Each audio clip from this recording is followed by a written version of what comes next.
ameumia, hawezi kununua dawa, sio? Wengine wamelazwa kwa hospitali, wameshapona, lakini wameshikwa mateka ati mpaka pesa fulani ilipwe, sio?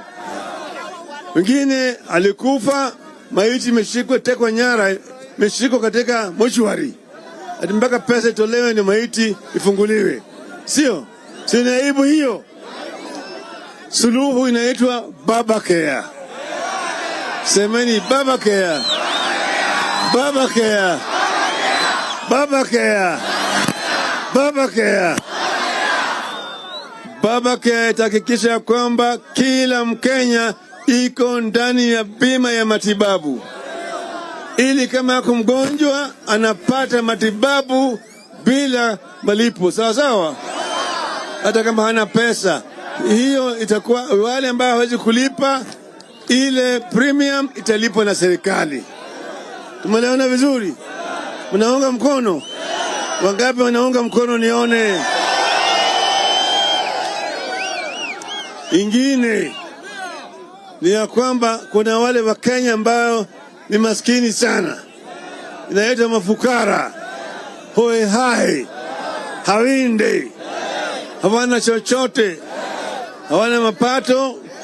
Wengine katika risabuni, mvua ilikosekana, mimea ikanyauka, hakuna chakula, iko na baa ya njaa, sio?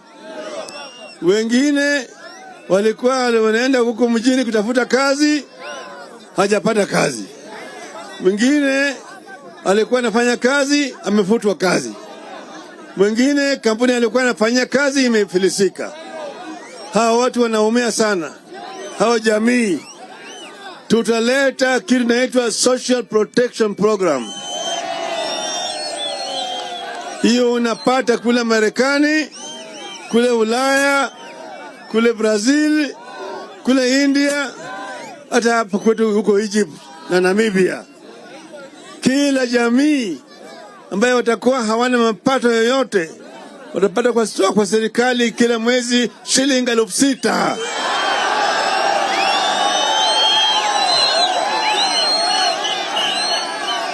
Je, mnaunga mkono? Wangapi wanaunga mkono? Sawa sawa. Halafu kuna wale wamama ambaye wana watoto na wana mabwana. Ana watoto na ana mabwana, ana bwana. Yeye ndio ni mama, tena yeye ndio ni baba. Unajua hawa mama mwingine bwana alifariki, amebaki mjane. Mwingine waliloana, baadaye wakakosana, wakataliakiana. Bwana akaenda kaoa bibi nyingine, yeye amebaki na watoto. Mwingine alidanganywa na kijana mwingine, ati mimi nakupenda sana, nitakuoa, lakini tuendelee kufanya kazi. Wakafanya kazi, baadaye kijana katoroka, amewasha mama na watoto, sio? Hawa mama wanapata shida mingi sana, na hata hawa watoto wanahangaika kwa upande ya masomo, sio? Tutaita hawa mama special category watu, tutawasaidia kwa serikali yangu. Sawa? Mnaunga mkono? Mnaunga mkono? Kwa hivyo serikali yetu ni serikali ya Wakenya, ni yenu nyote. Baba anataka kutembea na nyinyi. Hataki wafuasi, anataka washirika. Tunaenda bega kwa bega. Tumeelewana vizuri? Hiyo ndio sababu tulifanya ile kinaitwa handshake. Mimi na ndugu yangu Uhuru Kenyatta. Na mimi naleta salamu ya Uhuru Kenyatta. Mnapokea? Mnapokea? Hii ziara tuko pamoja na Uhuru. Uhuru yuko pale na yeye yuko hapa. Ameshikana namna hii mkono. Tumeona hiyo? Tunataka kuunganisha Wakenya kama kitu kimoja. Ile ndoto ya wanzilishi wetu, mababu zetu, tunataka kutekeleza. Tumeelewana vizuri? Nyinyi mnaunga Azimio mkono? Wangapi wanaunga Azimio mkono? Nione kwa mkono tena. Nikisema Azimio mnasema inawezekana. Sawa sawa. Ndani ya Azimio nataka mjue ndani ya Azimio kuna Jubilee, kuna ODM, hata hiyo Ubuntu, hata PNU, hata yote wako ndani ya Azimio. Sawa sawa. Nikisema Azimio sema inawezekana. Azimio. Azimio. Azimio. Azimio. Sasa vijana, nataka nyinyi muwe wanajeshi wa baba. Mko tayari? Mko tayari? Kwa wanajeshi wa baba uwe na bunduki na risasi. Bunduki ni kitambulisho, risasi ni kura. Mnazo? Wangapi wako naye? Sasa siku ile tarehe 9 mwezi wa 8, baba kama amri jeshi mkuu atatoa amri alfajiri. Anasema jeshi forward march. About turn. Fire. Fire. Vijana fire. Vijana fire. Vijana fire. Vijana fire. Vijana fire. Vijana fire. Vijana fire. Asante sana.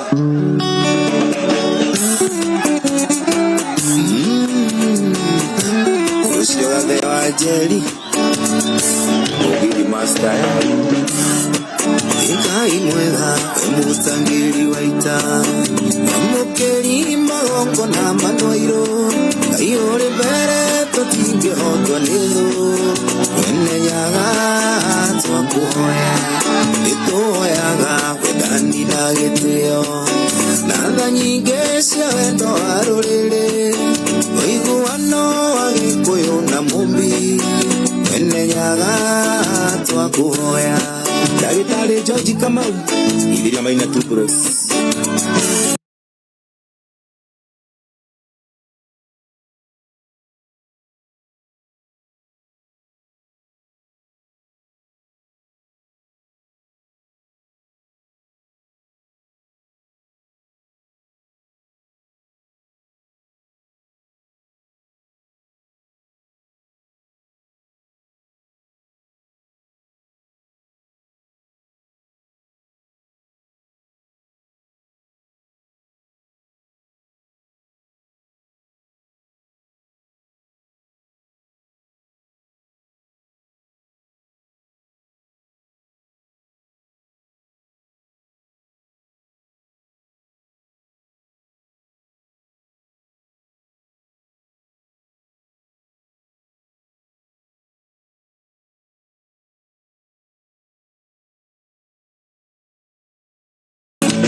Tukona na tuiwele Umango ngungi nyakale matora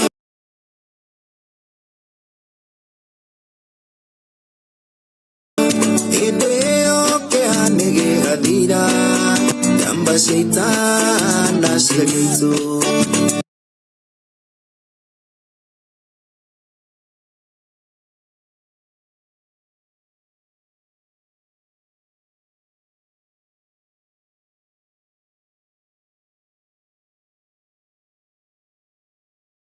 These ECD teachers. Number 2, to explain to the House why he has not converted the terms of these teachers to be permanent and pensionable. And I hope he will deal with this issue before he arrives here. And I'm asking my MCAs also. These are the motions we want to receive on the floor. We deal with them properly. Because if you cannot, Madam Speaker, have sympathy for Kenyans who are earning 13,500, which I'm told is money at times that is budgeted for the lunch of executives. It is inhuman. In labor practices, these are what we call unfair labor practices, where you want to oppress the poor, the lowly, from your position as a chief executive. I hope, Madam Speaker, this matter will be given the seriousness it deserves, and we highlight it. and the committee that will be tasked should remind the governor that, as Senator Aniri mentioned, we passed the ECD Act. I used to serve in the Education Committee, and I'm aware that it has been enacted into law, so it is law. What we require is governors to put the interests of our ECD teachers at heart, pay them well, employ them under permanent and pensionable terms so that they are not subjected to suffering. Finally, Madam Speaker, we should look for a way of finishing this matter once and for all. And the best way, Madam Speaker, to do so is to summon the Council of Governors to appear before the Senate and collectively give an undertaking to the House that all county governments will put in place a good scheme of service for the ECD teachers in all the 47 counties, because we have heard even what is happening in other counties like Nandi. So I hope that the committee that will be dealing with this matter will summon Council of Governors to appear before us so that we agree on the best way forward on how to address the plight that is facing ECD teachers. But I support, Madam Speaker, this petition. Thank you. Thank you, Senator. Honorable Senators, pursuant to Standing Order 2321, the petition should be committed to the relevant Standing Committee for its consideration. In this case, I direct that the petition be committed to the Standing Committee on Labor and Social Welfare. Honorable Senators, I'm also aware that we have similar petitions from other counties, including my own county, Uasin Gishu, and we would like to direct all of them. Bomet has been handled by the same committee, so we hope that this committee will seriously take time to look at these petitions so that we don't have to read the others. But looks like in the whole country, a lot of ECD teachers are sending their petitions on these very items. Honorable Senators, in terms of Standing Order 2322, the committee is required in not more than 60 calendar days from the time of reading the prayer to respond to the petitioner by way of a report addressed to the petitioner and laid on the table of the Senate. I thank you. Next order.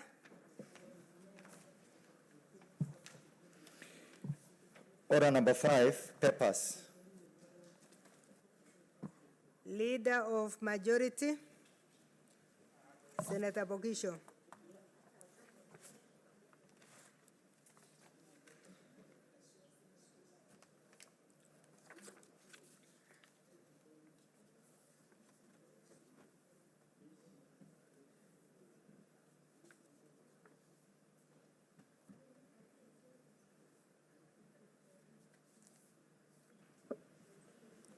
Madam Speaker, I beg to lay the following papers on the table of the Senate today, 2nd March 2022.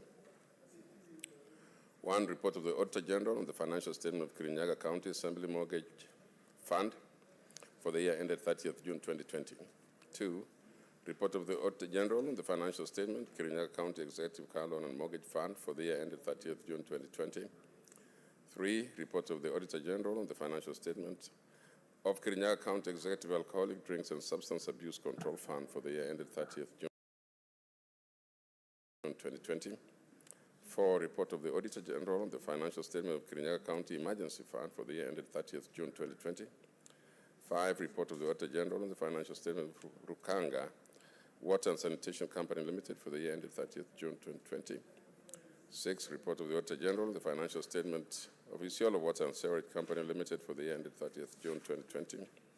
7, report of the Auditor General on the financial statement of Isiolo County Assembly Car Loan Scheme Fund for the year ended 30th June 2020.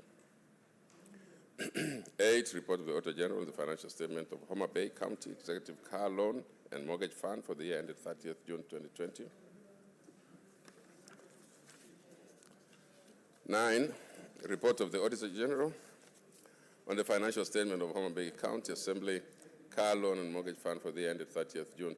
12, report of the Auditor General on the financial statement of Vihiga Municipal Board for the year ended 30th June 2020.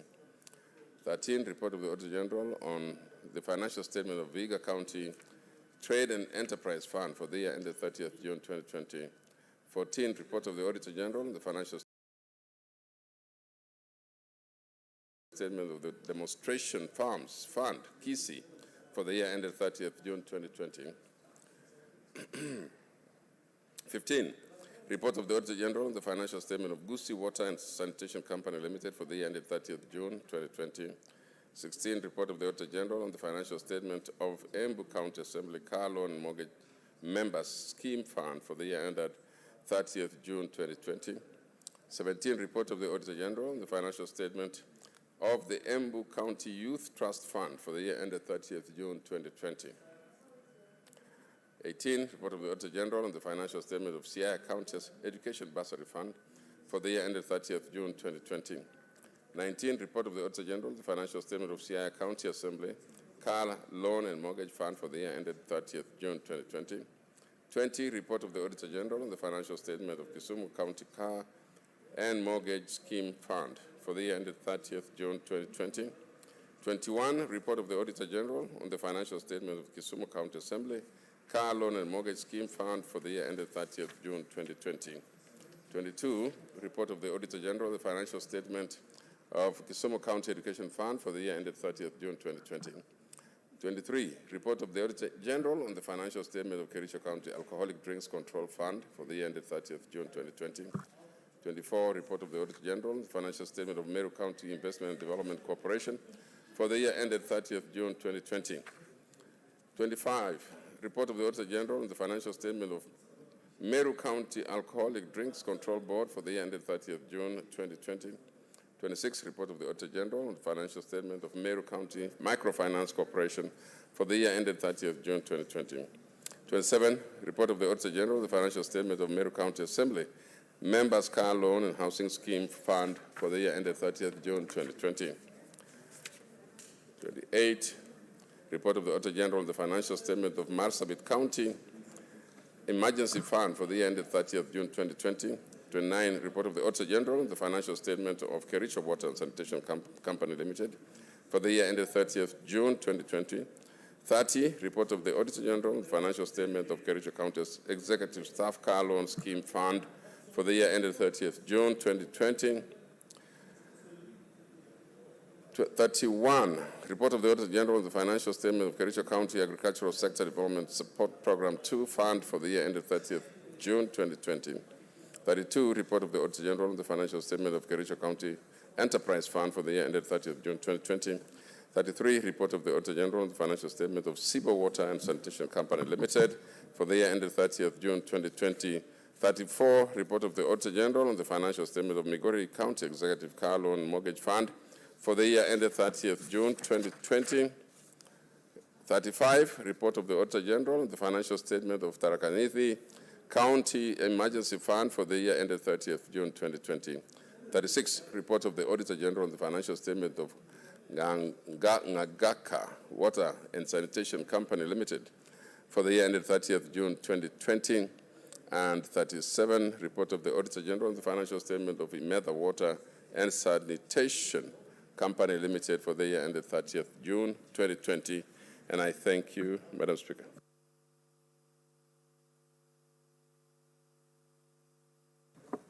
Thank you, Senator. Next order.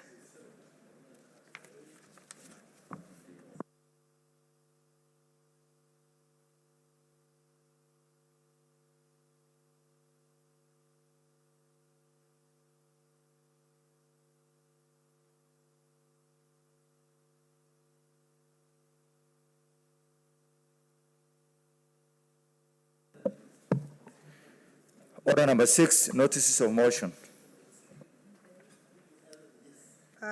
Honorable Senators, the first notice is by Senator Abshira Lake, but she has sent word that we should defer it to tomorrow. She's not in a position to. So the next one is by Senator Architect Sylvia Kasanga.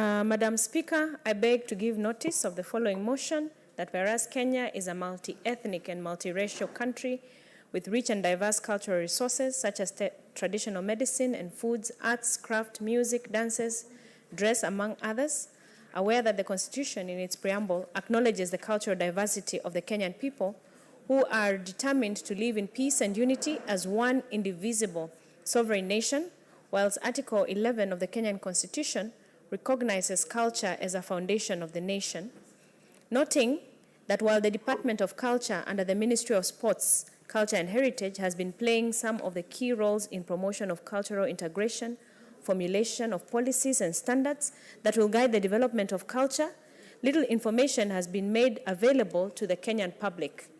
Acknowledging that culture performs a significant role in the life of a child, the cultural background in which a child is brought up affects the totality of his or her life's activities, and concerned that our children are losing their sense of identity due to negative influences, due to inadequate cultural identity catalyzed by globalization, which has led to catastrophic consequences to our next generation, as experienced in our country, where a majority of our young people are showing symptoms of feeling suicidal, anxious, feeling of hopelessness, anger, violence, feeling isolated, and paranoia. Now, therefore, the Senate urges the Cabinet Secretary, Ministry of Sports, Culture and Heritage to formulate cultural development policies and initiatives to inculcate stronger community values, safeguard Kenya's heritage, recognize local heroes, and promote social cultural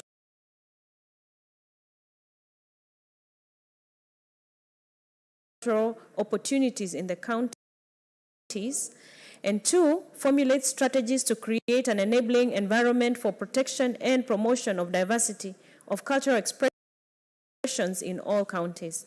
Thank you. Thank you, Senator.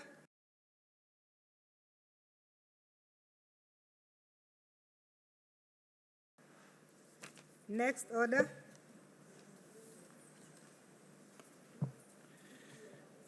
Order number 7, statements. Honorable Senators, we have statement passed on to Standing Order 47-1, and the first one is by Senator George Kaniri.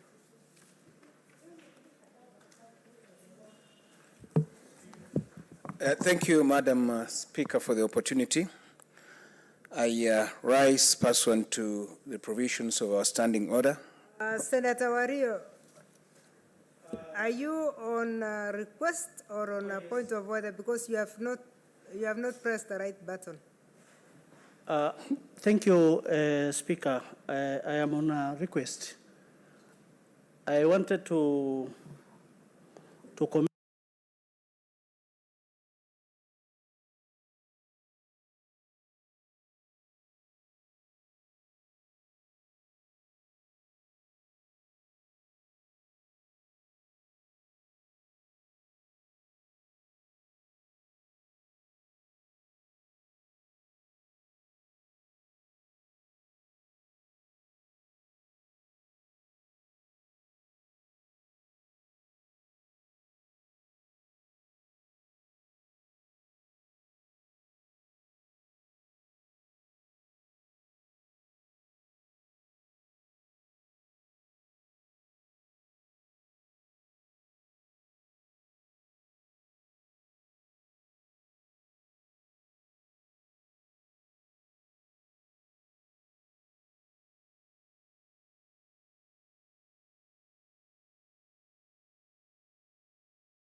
comment on the cultural things, but you went ahead and gave another statement. Oh yeah, she was giving a notice of motion, so it is coming back. Oh, yes, okay. Yeah, Thank this you. was just a notice of motion, Mheshimiwa, so it will come back. Senator Aniri.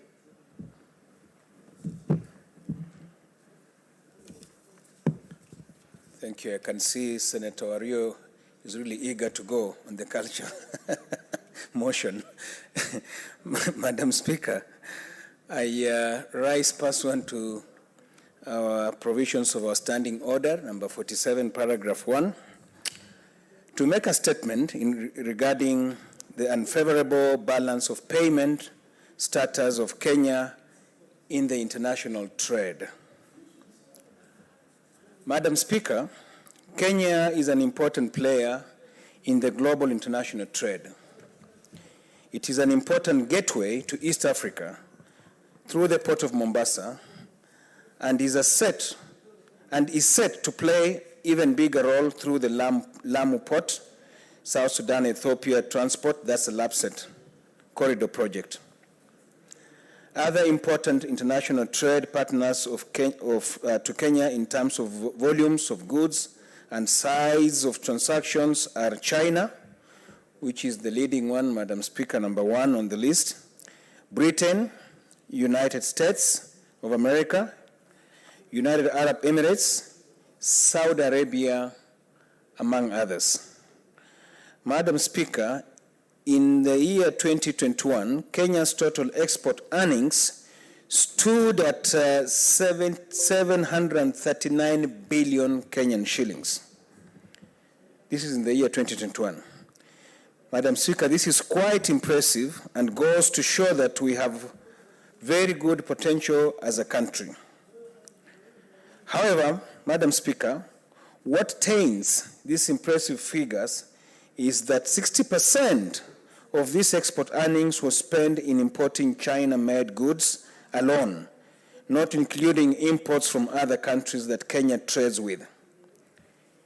Imports from China alone hit a high of 441 billion Kenyan shillings in the year 2021, a 22% jump from the previous year, and this has been a continuing trend. Madam Speaker, this means that Kenya paid China alone 60 shillings for every 100 shillings it earned from selling items like flowers, tea, coffee to Europe to buy Chinese products such as electronics, textiles, household goods, etc. Let us not forget the additional 107 billion shillings in debt repayments to China in the period, effectively raising the total forex outflows to Beijing to 74% of our total export earnings, 74%. It is evident in these figures that something needs to be done. Cheaper imports from China, which includes industrial and construction machinery, consumer and capital goods, electronics, clothing items, and commercial vehicles, have edged out local products and imports from other countries in recent years, dimming the growth of Kenya. This has in turn caused a lot of unemployment in the country, since the share of jobs in the has proven difficult because Beijing, Madam Speaker, I have said it over and again in this House that Kenya is a very blessed nation. We have very many natural resources, manpower, and skills at our disposal. Why is it then that we end up spending so much money importing goods and services which we are capable of providing for ourselves?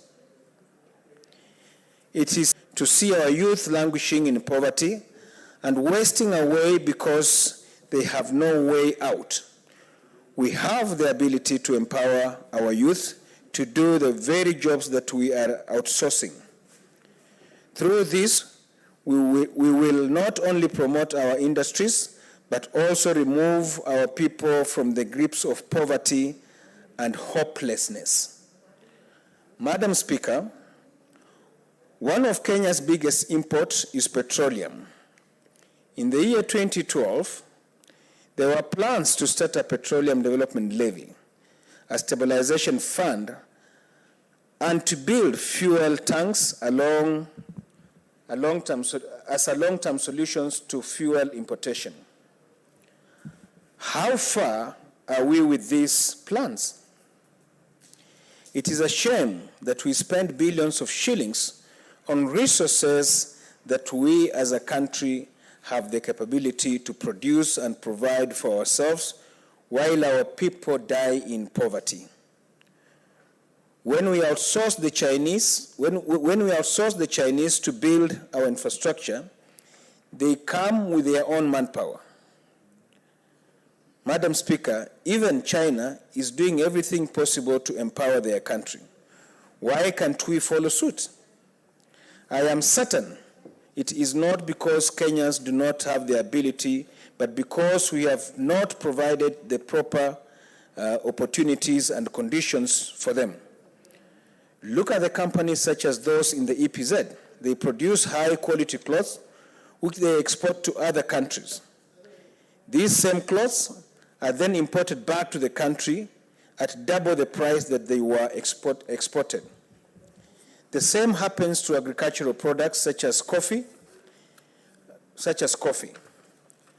This shows that truly we have the capacity to be self-sufficient in some sectors of the economy, in fact, most sectors of the economy. Madam Speaker, it is time to start promoting our own industries. We have to start having faith in our own products and services and take great pride in them. We need to drastically reduce our imports and take Singapore as our benchmark in terms of self-reliance. We need to build more technical universities and encourage our youth to take technical courses by changing the negative and derogatory image that most people and stop outsourcing and subcontracting foreigners to do the jobs for us. Let us do all we can to be self-sufficient and self-reliant. Counties are pivotal in realizing this dream, as has been shown by some counties. God willing, this is one of my agenda when I take over the governorship of Vihiga after the next forthcoming general elections. I encourage also other counties to follow suit. Madam Speaker, I thank you for the opportunity. Thank you, Senator. The next statement under 47-1 is by Senator Gertrude Musuruve Inima. Yes, what's your point of order, Senator Kasanga? Although you are pressed, a request, not a point of order. Are we not, Madam Speaker, will you give us an opportunity to give some comments on that statement from Senator Kaniri? Normally, 47-1 does not attract debates. So let me allow her to read so that I'll give you a very short time to comment on both. So Senator Musuruve, statement concerning Zero Discrimination Day.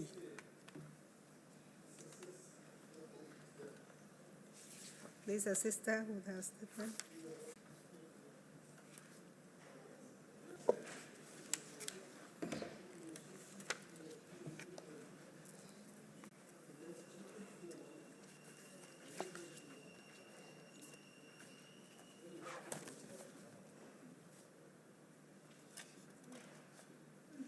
Yeah, give her this one. Very good.